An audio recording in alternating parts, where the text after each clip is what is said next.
evening, I'm Ces Oreña-Drilon. I'm Pauline Verzosa. And I'm Shawn Yao. The big stories tonight. At least 15 police officers are now in restricted custody after they were directly linked in the killing of several sabungeros. The DOJ is also assuring relatives of the disappeared the exhaustive search for their kin will begin soon. On the defense, actress Gretchen Barretto denies any involvement in the disappearance of sabungeros after she was tagged as a suspect in the case. Meanwhile, Malacanang also defends its press secretary over a photograph showing him with one of the accused. And last month's inflation edges up to 1.4 from 1.3%. While the inflation print remains modest, consumers are still feeling the pinch of higher prices. Sobra po ako nabuhay ng loob. Dahil po sa akala ko nga po wala na kami pag-asa. Hindi namin titigilan to. Talagang kailangan ng hustisya.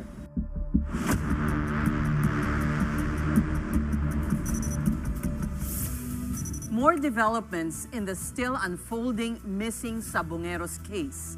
Justice Secretary Boying Remulla reports that 15 cops have been held for their alleged involvement in the crimes. They also have leads as to where the bodies could be buried in Taal Lake. Mobile journalist Merimon Reyes with tonight's big story. Relatives of the disappeared were early at the Department of Justice for a meeting with Secretary Boying Remulla and Assistant Secretary Eliseo Cruz. Their appeal that the search for several missing sabungeros is not another case of justice delayed, justice denied. Medyo mabigat ang natin, kalaban, kaya sana naman po ay matulungan kami. Sobra po ako nabuhay ng loob. Dahil po sa akala ko nga po wala na kami pag-asa sa paghahanap sa kanila. Kaya nagpapasalamat po ako. Kahit paano po ay may nakonsensya na magsabi po ng totoo. Secretary Remulla gave case updates to the victim's kin, including the DOJ's identification of 15 police officers who supposedly killed the sabungeros. The cops are now in restricted custody, their every move monitored.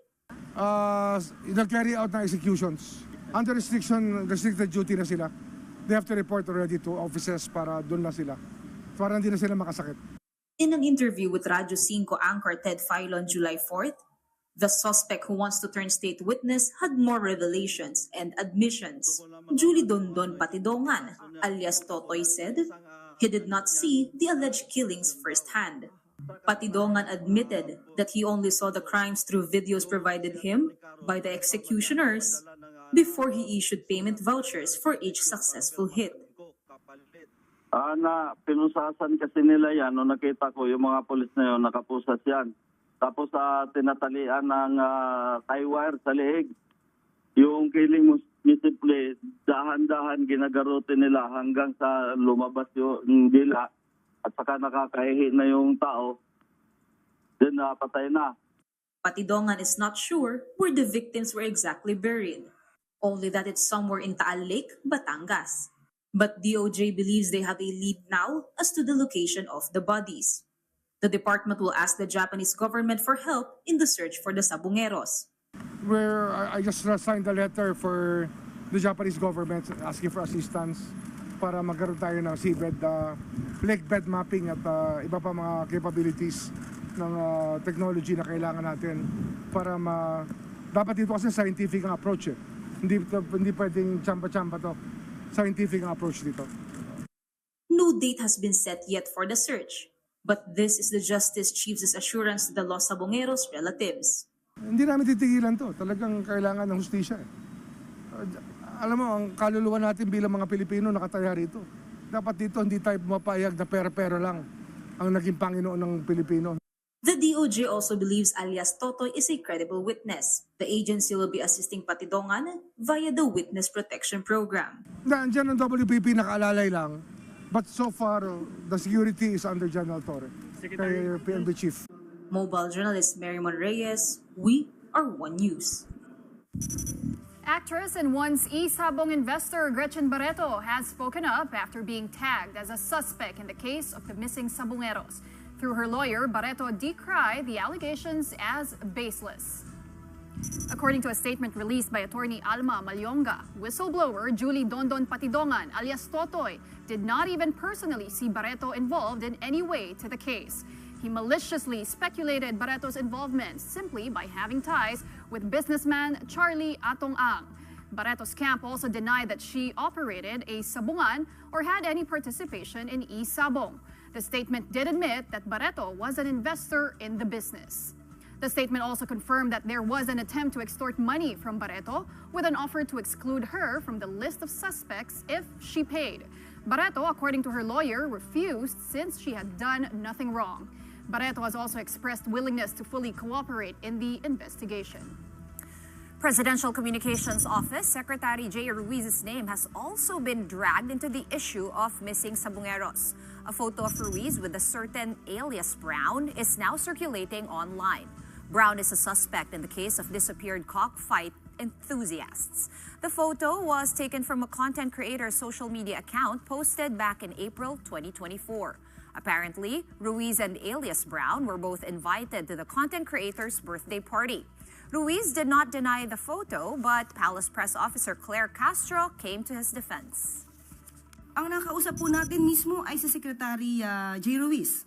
At tinanong natin kung ano yung affair, kung saan siya naroon at nakuhanan ng litrato. Ayon sa kanya, ito daw ay kaarawan ng isang social content creator, social media content creator. At kung siya man ay nakumbida, ito ay kanyang pinaunlakan. Pero kung sino man yung mga nakasama doon, na kinumbida nung nagsa-celebrate ng birthday, hindi na po niya hawak yon. Now, what's next for Gretchen Barretto in this case where she has also been tagged as a suspect?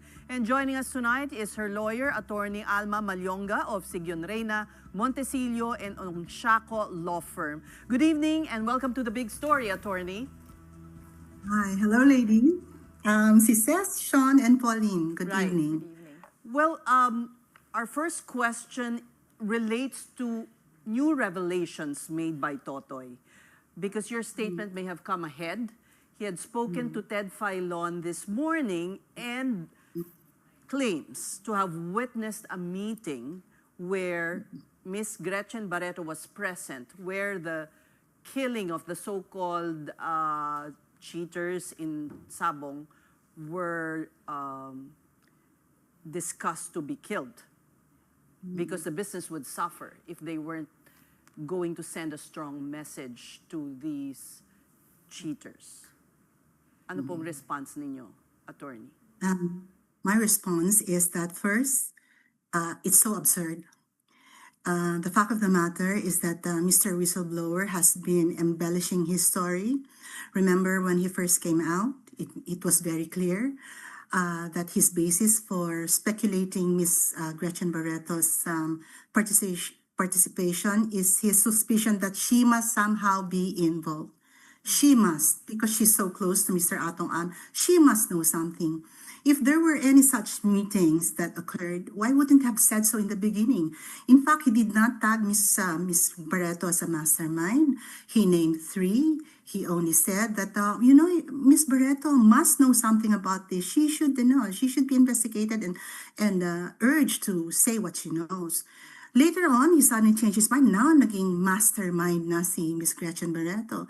And he spoke of a certain meetings without elaboration. And then finally, this supposed bombshell from news where supposedly Miss Barretto was in a meeting where discussions were had on the disappearances. It's so absurd. It's so ridiculous.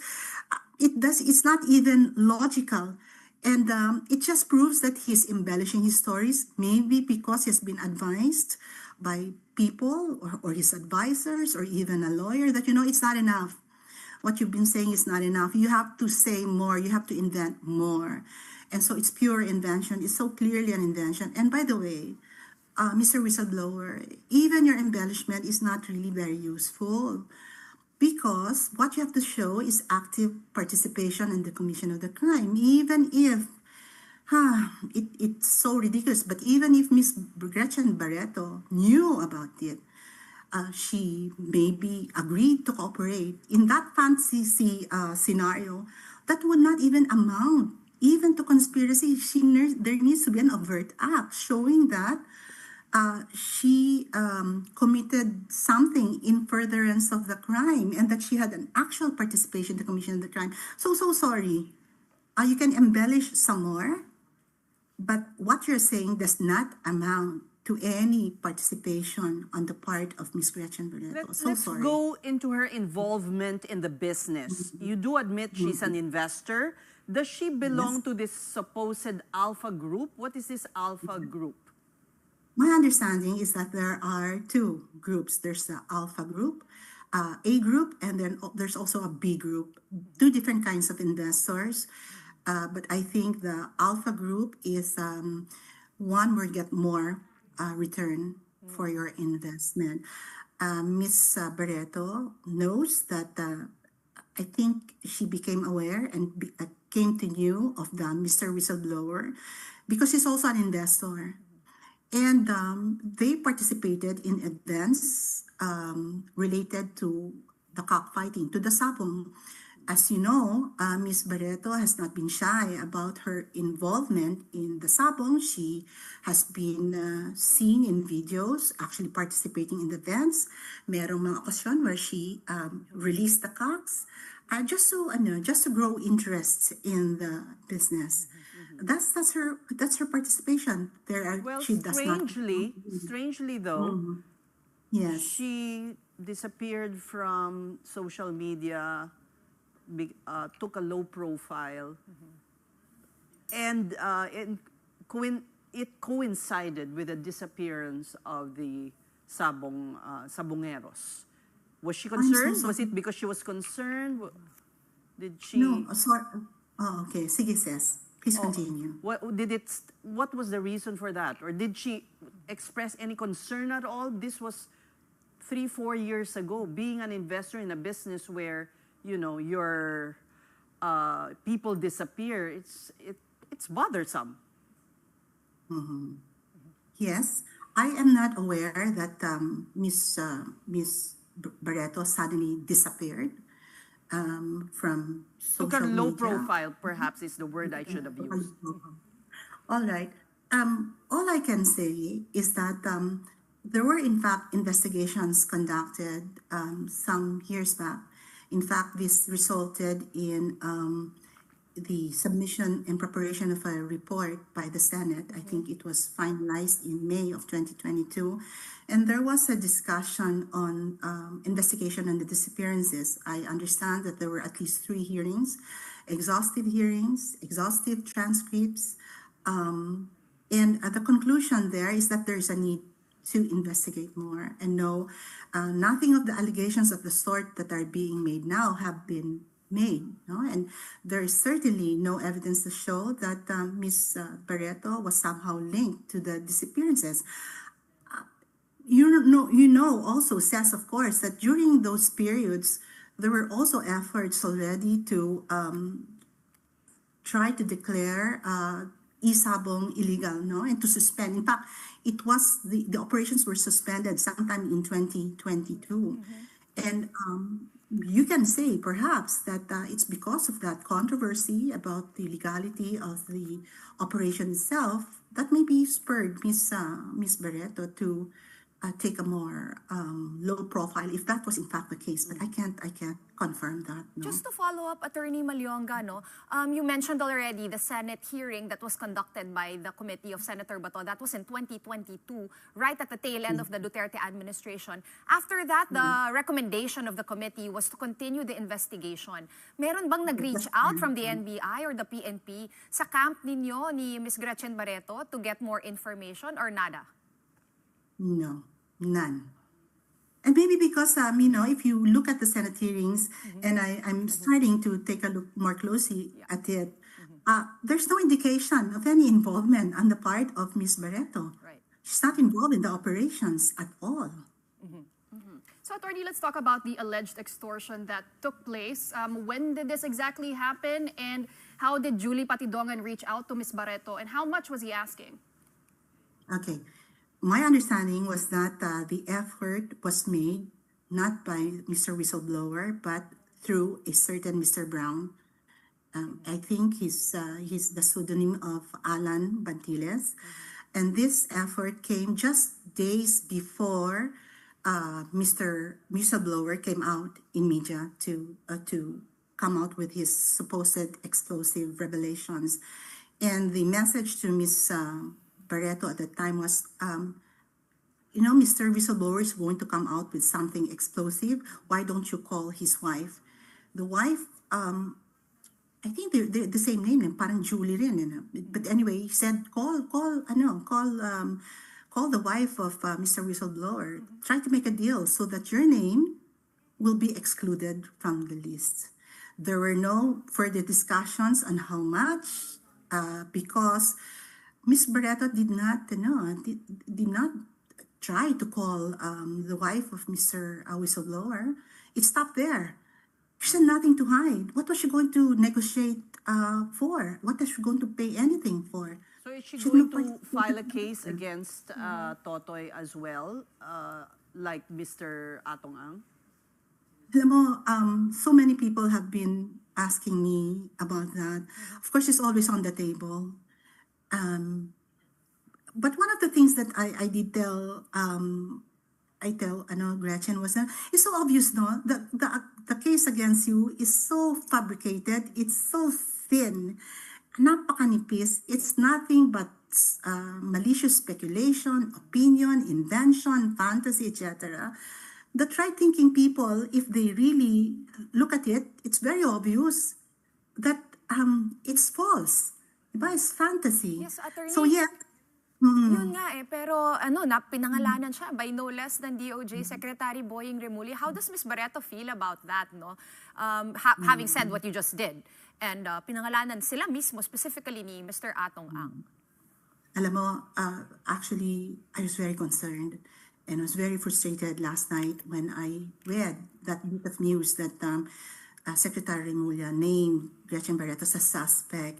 But upon further review of the material and what he actually said, what Secretary Remulla actually declared is, yes, of course, Ms. Barretto is a suspect because she was named by the whistleblower.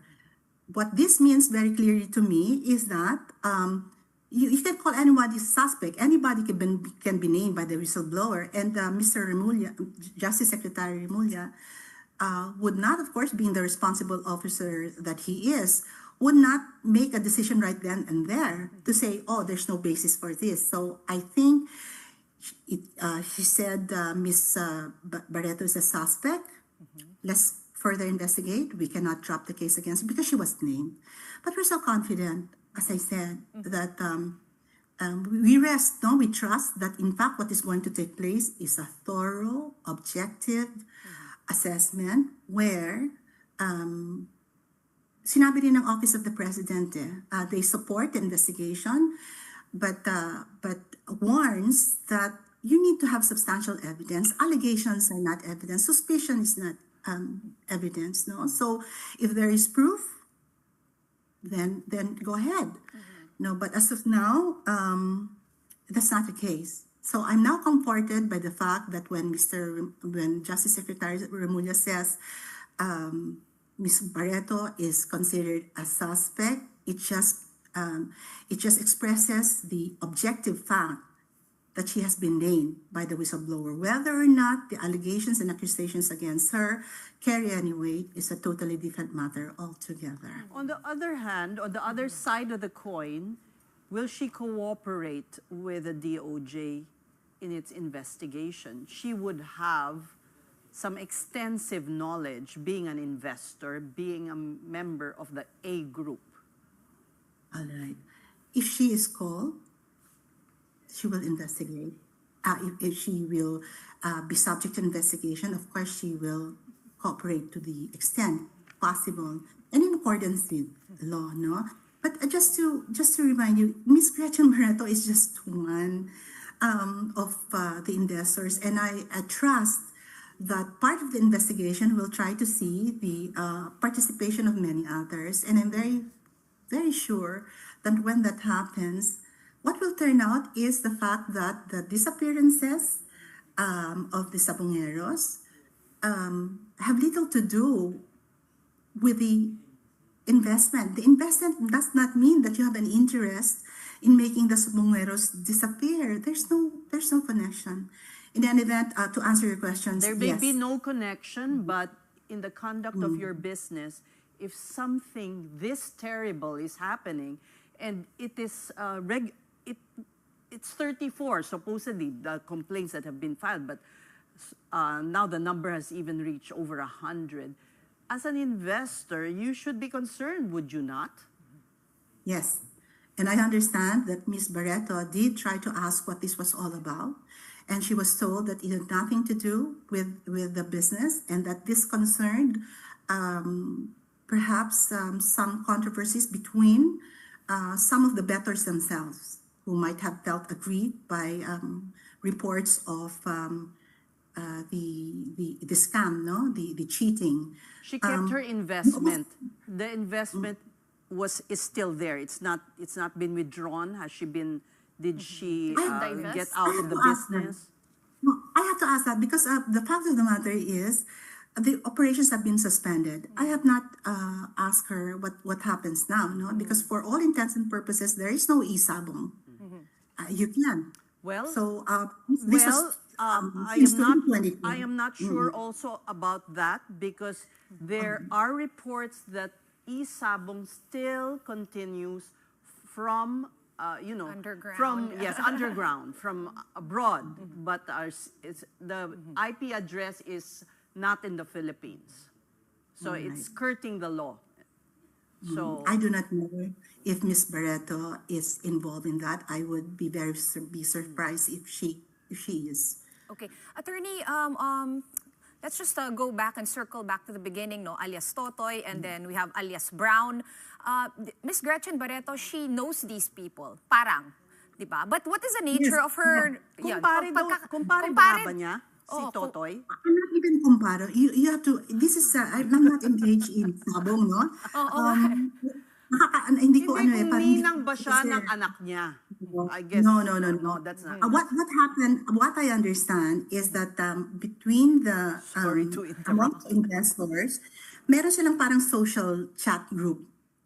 And mainly, the subject of the chats are about the schedules of the events, if you are participating in those events, if you are participating in derbies, if you have a cup which is going to compete in the derby, ganun. Mainly scheduling and keeping up to date about activities. What surprised me pala, I did not know this, was that the cockfighting, parang 23 and a half hours raw yan, halos the whole day. Yes. Continuously. And because Ms. Barretto, as all the other investors, were so interested in what was happening, they were there all the time. So of course you would meet people who are also investors. And I understand, as I said, that Mr. Whistleblower is also an investor. So he's part of the chat group that was devised for the purpose of updating all the investors about the events. So he is an investor and not just a bodyguard, caretaker of the farm. And that's what I understand. So A group din siya, Ms. Attorney? Ang pagkakaintindi ko, yes, A and B. I might be wrong, I might be wrong because this was not so important for me, so I did not really confirm. But my understanding is that he is an investor. He himself said, I think that he is a millionaire or something because of his involvement in the business. Attorney, what about the families of the victims? Did Ms. Barretto reach out to any of them? Because some families did say that when they lost their loved ones, Mr. Atong Ang reached out to them and offered help. Did Ms. Barretto also do the same or no? I don't know if she did. All I know kasi is that Ms. Barretto is also a very generous person. Merong foundation kasi yung Pitmaster, which gives donations, very generous amounts to various people. And Ms. Barretto herself has her own foundation going on. I will ask her if she has actually reached out or done anything, or even directly or indirectly. But I have to tell you, she is interested. She shares the desire that there is that the truth will come out, that there is a thorough investigation, that somehow there will be closure for the families. She wants justice to be served. But as I said, justice can only be served if the investigation proceeds on the basis of facts and evidence and not malicious speculation, because that will misdirect it. Mawawala ng focus. That will divert the attention to what should really be taken care of. And while the DOJ attorney has not actually reached out to your camp yet, or Ms. Gretchen Barretto's camp yet, in the event that they do you think she actually has anything substantial to contribute to the investigation? Based on what I know, I don't think so. Even Mr. Whistleblower, in his desperation to somehow link her, has not said so. He has not actually pinpointed to anything that she has actually done or that she has said. And even in those invented meetings where supposedly there was a voting made so ridiculous, he has not given any details. There is another one, if I may interrupt, attorney, where Yes. alias Totoy claimed to have been presenting a cell phone video of the execution of one of the missing persons, and Ms. Barretto, Gretchen, was present when Atong Ang was watching the video. Alam mo, napakadaling sabihin. What is his proof? And as I said, it's so, I feel sorry for Mr. Whistleblower. I suggest that he get advice of counsel. This is so very clear. The fact that Ms. Barretto, to be clear, to be categorical, she knows nothing about this. Even if she did, even if she agreed to cooperate, which is not the case, that does not amount to any conspiracy, absent any overt acts on her part in actually carrying out the crime. So what is this? What is paninira lang, puri lang ito eh? Because at the end of the day, this will not amount to any violation of any crime, a conspiracy to commit any crime. There's nothing there. So what is this all about? It's to gather interest. And sa totohanan lang, ladies, no? I can understand. It makes no sense to mention Mr. X, who is an investor, as having participated in this. It makes no sense to pinpoint to any other figures. But it makes sense to say Gretchen Barretto because the name itself creates interest. It's so unfortunate. And I'm offended actually by the insinuations that form the basis for Mr. Whistleblower's suppositions of participation on the part of Ms. Barretto. Please tell the truth. Please consult a lawyer because all that you're saying is really just paninirang pure. It doesn't amount to any participation in the commission of a crime. Yeah. Attorney, what would trigger Ms. Barretto to finally file cases against alias Totoy? I'm sure there's a line that has to be crossed. Yes. What would it be? Maybe we're nearing there. Nito na lang, Ms. Barretto is so... to be truthful, kayo ladies, no? If these baseless accusations are made against you and your name is, mudded up, and you would not be in a very good disposition. You would not be happy. So, Ms. Barretto right now is gathering her strength. I cannot say that she's happy, but I don't want to make people happy by saying, for those who don't like Ms. Barretto, I don't want to give them the comfort of knowing that somehow Ms. Barretto is affected, But you are correct. There is a line to be crossed. We are discussing that. In any event, I've also said this to some people, and I might agree. The claims and the allegations are so fanciful. You don't need to file a complaint to show that it is. But as I said, she has a right to do so. And maybe we'll get to there sooner than later. Let's see. All right. Well, we thank you so much for your time, Attorney Alma Malyonga, Legal Counsel to Gretchen Barretto. We're just going to take a quick break, but coming up next, the Agriculture Department explores ways to keep pork and chicken prices stable after these products slightly pushed June inflation up. We'll be speaking to DA Assistant Secretary Arnel de Mesa when the big story returns. Keep it here.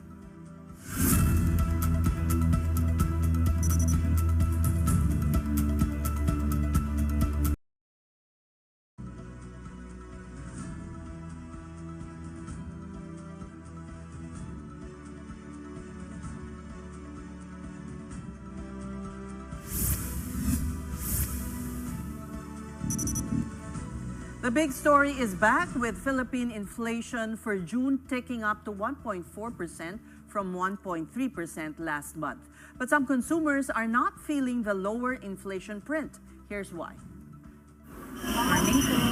Here at the Sampaloc Public Market, another morning of bargaining between vendors and consumers. Ang Philippine Statistics Authority mag-uulat ng antas ng inflation. Unknowns to many, over in Quezon City, the Philippine Statistics Authority came out with its June inflation data. Ay bumilis sa antas na 1.4% nitong Hunyo 2025. The result, among the slowest pace of rises since November 2019. At 1.4%, June's inflation is still below the Bangko Central's 2 to 4% target range for the year. The June result is also more than 2 times slower than the June 2024 3.7%, which means consumers should be able to buy more for less. Vendors and consumers here at the wet market do not feel this at all, according to One News mobile journalist Marymon Reyes. Pinaka-naobserbahan nila dito at naramdaman nila ay yung pagtaas na ng presyo ng kanilang mga bibinibenta. Isang factor daw dito kasi ay yung sama ng panahon, lalong-lalo na at raw goods itong kanilang mga ibinibenta. PJ Garcia of Grow Capital Partners acknowledges the disconnect and points to challenges in the Philippine economy. There's been, I would say, a bit of some rough patch in the economy right now. And we saw the first quarter GDP numbers, consumption was a tad lower than expected. Given that in May or in the second quarter we had actually election spending, but there seems to be a consensus that the first quarter, or at least the first half of the year, was a bit more on the weak side compared to what economists and analysts were expecting. A day before the June inflation result, Bangko Central Governor Eli Remolona told reporters there's room for more cuts because inflation is slow and economic growth is slowing. Still, he said interest rate cuts cannot compensate entirely for the slowdown in growth. As for investors, consumer-linked publicly listed companies are seen benefiting the most from benign inflation, says Angie Pasis of AIA Investment Management and Trust. But if you look at the trajectory of the Philippines, it is actually stable. Real interest rates are high with inflation expectations going down and valuations are low. So we encourage them, when you see panic, when you see the screen red, that's actually an opportunity to pick up. For now, vendors will have to make do with shrinking profit margins while consumers tighten their purse strings. Kathy Yang, reporting for One News. The Agriculture Department is eyeing to boost pork and chicken supply, two commodities that contributed to the slight increase in June's inflation print. According to the PSA, or Philippine Statistics Authority, pork prices rose by 13% in June from the previous month, while chicken prices got more expensive by 10%. With this, the DA is looking into expanding pork and chicken supply as local output remains hounded by diseases such as the African swine fever. To ensure the affordability of imported goods, the DA will impose a maximum suggested retail price on pork in August and possibly on chicken in September. Agriculture Secretary Francisco Tiu Laurel recently met as well with fish suppliers, urging them to sell products not endemic to the Philippines to provide more options for consumers. Meanwhile, the department touted its progress in lowering rice prices, saying that its initiatives have eased food costs for poor Filipinos. What are the Agriculture Department's other plans to tame inflation and control the prices of goods in the market? We now speak to Assistant Secretary Arnel de Mesa. Good evening, ASEC, and welcome to the big story. Good evening, everyone. Magandang gabi po sa lahat ng taga-subaybay. Let's discuss rice prices first. They've been declining year on year. Good for consumers, but farmers have been complaining. How do you balance the two interests? Yes. Actually, maganda yung naging inflation data. Year on year, bumaba siya ng negative 14.3%. At nakita naman natin yan dun sa mga presyo sa palengke. And at the same time, sinabayan pa natin ng mga programa kagaya ng MSRP and yung ating 20 pesos na bigas. So these things are working. Doon naman sa farmer side, kagaya nung na-announce ng ating Pangulo, pinapag-aralan ngayon yung pagtatakda ng floor price so that our farmers can be assured of stable income when harvest time comes. Mm-hmm. So when do you see this happening? The setting of a floor price. Ang instruction dyan is for the upcoming harvest season, this wet cropping season by September, October. Yun yung start natin dito. And then actually, yung mga traders, they are complaining na yung reason ng dapat mababa yung farm gate because of the what do you call this, yung 20 pesos na bigas. But it shouldn't be the case kasi yung bili ng NFA doon sa palay na ginagamit natin for this program ay binili ng NFA at 24 pesos. And this is subsidized. Mm-hmm. So hindi lang siya talaga 20 pesos. So that shouldn't be the reason for lowering the price ng pagbili ng traders sa farm gate. Mm-hmm. Yusek, yung speaking of MSRP, no, nung May 15 na tinigil na po yung MSRP sa pork, pero mukhang ibabalik naman come August, which is next month. That was already in the plan. Tuloy pa rin ba? And at ano po yung magiging price? Is it safe na to give an estimate? For August, for the maximum suggested retail price, that will be planned for imported pork. Kasi yung imported pork is relatively cheaper than the local pork. At para hindi siya mahila pataas kasi dumadami na yung imported pork sa mga palengke. So para masigurado natin that they will remain low, nasa mga 300 level. Compare ngayon, yung Kasim is at 380 and then yung Lempo natin is selling at 440 pesos per kilo. So medyo mataas talaga ito ngayon. Yung sa chicken naman, Yusek? Yung sa chicken is being studied and we're planning to have a similar MSRP come September. Okay. Asik, I wanted to talk about the plans of the DA in procuring corn, white and yellow corn in 2026. How effective is corn po ba as a substitute for rice para sa ating mga Pilipino? Yung sa corn naman, yung substitute for sa rice, yung white corn. Yung white corn. Yung white corn, yan po yung uso sa Visayas, no, Yusek? Yung hinahalo sa bigas? Yes, yung replacement sa talaga yan. Talagang ginagamit talaga yan, yung mga corn grits na white corn, pampalit sa bigas. At yan talaga yung kinasanayan nila na kainin some parts of Visayas and Mindanao. Actually, nagkaroon din tayo ng similar program. Ang tawag natin rice corn blend. Pinapaghalo yung corn grits at saka yung rice natin. And I believe, ASEC, kailangan ang NFA, kumbaga ang bibili nitong corn. How important is it for the DA to restore the powers of the National Food Authority? Yes, meron ngayong proposed bill that's being sponsored by the Speaker himself, yung proposed rice bill.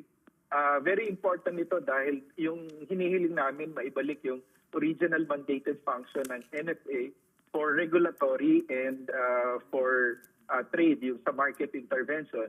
Kasi sa regulation, importante na matiyak natin na talagang maayos yung labeling, maayos yung tamang presyuhan, and dun sa market interventions para mas mabilis yung paglabas at at the same time, mas marami yung mabili ng NFA, mas mapaikot yung pondo niya. So mas maraming palay yung mabibili dahil nga mas mabilis yung pag-ikot. Hindi kagaya ngayon, it's very difficult to sell yung rice ng NFA dahil na rin sa limitation ng rice tariffication. But you can only sell it for calamity relief effort ng ating mga DSWD, OCD, and agencies like that. Pero Yusek, huwag natin kakalimutan, may reason kung bakit sila tinanggalan ng mandato to begin with, no? So ano po yung makikita nating difference itong sa new bill to give them a fresh mandate again to regulate? Yeah, that is correct naman. But if you look at the reason naman doon, nagkaroon ng mga problema, skandalo ng NFA during that time. Pero ang problema kasi is yung management. So dapat ang papalitan mo yung nagmamanage para maayos. Hindi yung tatanggalin mo yung mandato ng NFA. And pag ganun, mas mahirapan yung sistema. With the correct people managing, plus yung power din ng NFA Council to monitor and to ensure na hindi na maulit yun, that will prevent yung mga hindi magagandang gawain. And under the mga na-impose na mga policies ngayon, medyo mahirap nang gawin yung mga nangyari dati. Like it was a source of major corruption.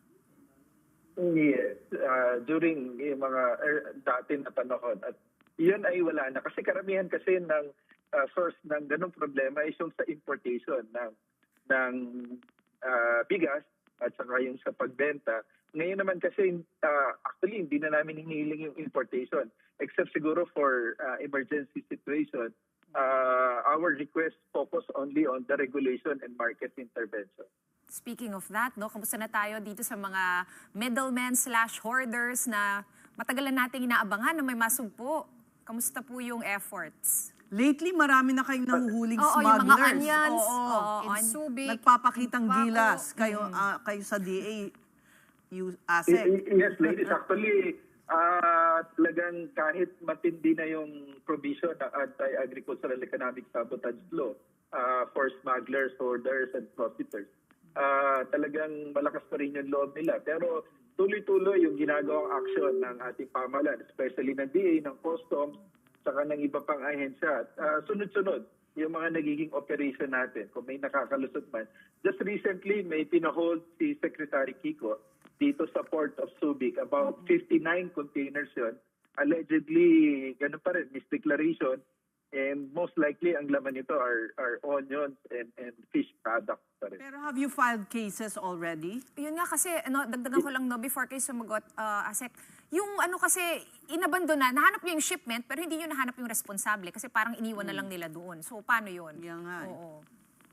Yeah, actually, tuloy-tuloy ng investigation ngayon. Marami na actually na-file na cases. And to start with, about 18 companies na yung na-blacklist last year. And tuloy-tuloy nga yung filing ng cases. At nasabi na rin ni Sec Kiko na he wanted to see talaga within the year, meron talaga na makulong dito. Actually, yung ibang cases talaga meron na mga na-arresto rin. Okay. Last question, Asik, meron pa rin tayong ASF, no, sa hog industry. Syempre, narinig na natin yung mga vaccine, ganyan. Kamusta na po yung industriya, no, yung mga piggery, yung mga hogs natin, nag-improve na ba? Sa ngayon, konti na lang yung barangays na may active cases. Nasa 32 na lang yan. Nag-peak yan third quarter last year to almost 600 barangays all over the country. So, nakaka-survive, naaayos natin yung ganitong problema. Similarly with the avian influenza, ganun din. And hopefully we're in coordination with the FDA, ma-release na talaga yung commercial approval for both vaccines. One last question, Asek, going back to rice. The President has said that we had a bumper harvest in 2023 or 2024. What is your projection for 2025? Yeah, 2023 was the highest record natin at 20.06 million metric tons. This year, we're expecting about 20.4 million metric tons. And we're expecting din na bababa yung import level. In fact, for the first semester, January to June, the import level went down by almost 170,000 metric tons compared to the same period last year. So, yun yung expectation natin. Record harvest for, again, this year, 2025, and lower import level. And you expect this to continue until the end of the president's term? I mean, what is your projection? Will we be able to achieve self-sufficiency, or is that a pipe dream?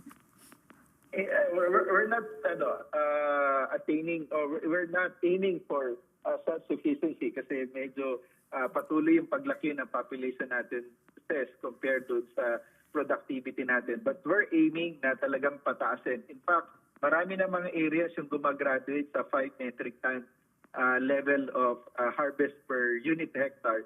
So, paunti-unti, we're targeting na mas mapataas pa. Especially dun sa mga lugar na very limited yung irrigation, very limited yung paggamit ng high-yielding varieties and fertilizer. That's the focus ngayon ng ating Pangulo at ni Secretary Kiko, na ma-improve talaga yung productivity, especially for areas na mababa ang level of productivity. Yeah, even as some farmers are supposedly abandoning planting rice because it's no longer profitable. In that cases, of course, hindi natin maiwasan yung iba, but marami pa rin yung based sa data ng field rice at saka ng iba pa natin na even the PSA, yung paglaki ng area hindi ganun, kumbaga lumalaki ng konti pa rin yung mga area na planted. Yung harvest area natin is at 4.1 million hectares. Compared sa ibang bansa, malaki pa rin tayo. So, ang kailangan lang mapataas kasi yung national average natin for production is at 4.12 metric tons per hectare. Compared to Indonesia at 5, sa ibang bansa nasa 6.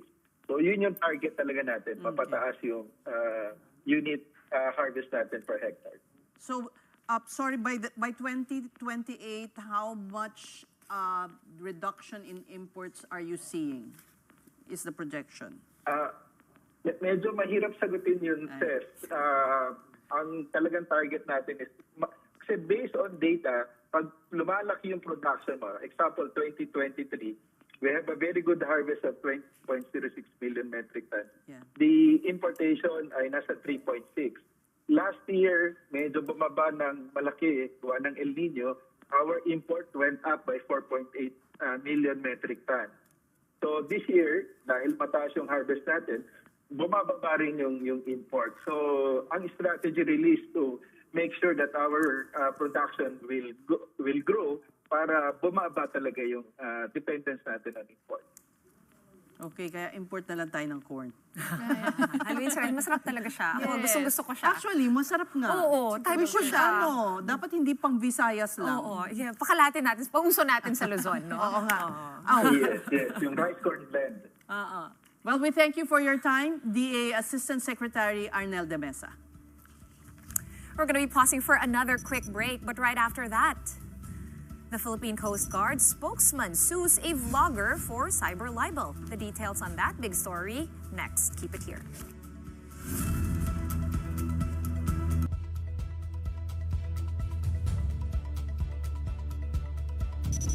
Welcome back to the big story. Philippine Coast Guard spokesman Commodore J. Tariela filed a cyber libel complaint against social media influencer Sas Sasot at the Manila City Prosecutor's Office. This is in connection with Sasot's posts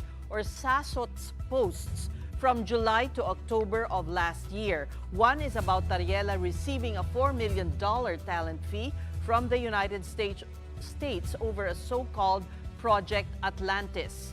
Sasot also alleged that the PCG spokesman had accepted 3 black bags from House Speaker Martin Romualdez. Now, Tariela is asking 1.2 million pesos in damages from Sasot for linking him to bribery, corruption, dishonesty, and misconduct. To set the record straight, hindi ko alam ang bahay ni Speaker at hindi ako pumunta sa bahay ni Speaker para kumuha ng mga bag ng pera. Secondly, wala akong talent fee from the US Embassy. I'm doing this as part of my patriotic duty pagtindig natin sa West Philippine Sea. In response, Sasot said Tariela has all the right to file the case. The vlogger said she will answer the complaint as soon as she receives it, quote, where I live, which is outside the Philippines. Sasot has repeatedly posted since 2011 that she is based in the Netherlands. And in other news, Senator Mig Zubiri confirms a new alliance in the Senate called the Veteran Bloc. It is made up of Zubiri himself, Senator Loren Legarda, and returning lawmakers Tito Soto and Ping Lacson. Zubiri says their bloc is open to all like-minded lawmakers who believe in an upper chamber that is a beacon of truth, fairness, and constitutional integrity. Zubiri went on to say the Senate should be fair to all and not just a few. For his part, former Senate President Tito Soto said their new group can also be called the Conscience Bloc, whose objective is to ensure clean, rules-based legislation and transparent fiscal policy. All right, our big picture for tonight, the Manga doomsday prediction that is spooking tourists that want to go to Japan. And we are talking about the sale banner beside the comic book titled The Future I Saw, first published back in 1999 by manga artist Ryo Tatsuki. It goes, whether you believe it or not is up to you. Well, the book has been causing a plunge in tourist arrivals in Japan. Its latest edition has predicted a catastrophic event occurring on July 5. Coincidentally, islands off the southern tip of Kyushu have been experiencing over 900 earthquakes the past 2 weeks, though we have to qualify that most of them are just small tremors. The book's track record is causing even more panic. Its first edition warned of a major natural disaster to occur by March 2011. And what happened that month? A massive earthquake followed by a tsunami, followed by the Fukushima nuclear disaster. But in a statement issued by her publisher, Tatsuki maintains she is no prophet. Wait, Wow, didn't that's know- tomorrow. Yeah. At least we're in the Philippines. But you know what? It's normal to experience a lot of tremors. In Japan. Yeah, Even in the Philippines, we yes. have. Pacific Ring of Fire, and we're all members. If you follow Fivox on Twitter, naku. Laging Di ba? Laging meron. Oo. Patay mali siya lang tayo kasi weekend na. Actually, yung mga small tremors na ganyan are actually good eh.